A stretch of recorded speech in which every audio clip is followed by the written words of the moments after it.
Rambo versus Sukanya, Rambo and love, సూర, ఈ అన్నిటికీ ఒకటే. ఈ అమ్మాయే సుకన్య. చాలా బాగా చేసింది. అక్కడక్కడ కొంచెం తమన్నాలో ఉన్నట్టు అనిపిస్తుంది కానీ చాలా బాగా చేసింది. ఈ అబ్బాయి కూడా బాగా చేస్తాడు. ఓకే, ఈ అమ్మాయి ఎవరో కన్నడ అమ్మాయి అంట, మనకు పెద్దగా తెలియదు కానీ పర్టికులర్గా ఈ వెబ్ సిరీస్ చూడడానికి గల మెయిన్ రీజన్ ఏమై ఉండాలంటే డైలాగ్స్. బాగా రాశారు డైలాగ్స్. అంటే మరీ ఎమోషనల్ టచ్ డైలాగ్స్ కాదు, ఫన్నీ డైలాగ్సే. ఆ ప్రాస, ఇంగ్లీష్ పదాలు అవి బాగా కలుపుతూ ప్రాస రాశారు. ప్లాట్, స్టోరీ ఇదంతా చాలా యావరేజ్ రొటీన్గా ఉంటుంది కానీ you can definitely watch this for a family, with a family, for a family entertainer. అంటే జనాలు ఇబ్బంది లేకుండా, అసభ్యమైన చెత్త సీన్ ఏం లేకుండా హ్యాపీగా గడిచిపోతూ ఉంటాయి. చిన్న చిన్న ఎపిసోడ్లు 10-15 నిమిషాలు, 20 నిమిషాలు ఉంటాయేమో. ఇప్పటికో 8 ఎపిసోడ్స్ ఉన్నాయి. అక్కడికి అయిపోద్ది అనుకుంటాను, ఎందుకంటే 7th ఎపిసోడ్ వరకు ఇంకా స్టోరీ పూర్తి అవ్వలేదు కాబట్టి ఇంకొంచెం లాగుతాడేమో. వారానికి 4 ఎపిసోడ్స్ యాడ్ చేస్తున్నాడు.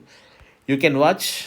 ఓకేనా, ఎక్కడో వెబ్ సిరీస్లో చూస్తున్నా, ఎక్కడో సైట్లో చదువుతున్నప్పుడు యూ కెన్ స్కిప్ అన్నాడు కానీ I strongly feel you can watch for particularly dialogues, office atmosphere అవి చూడడానికి అయితే మీరు చూడొచ్చు.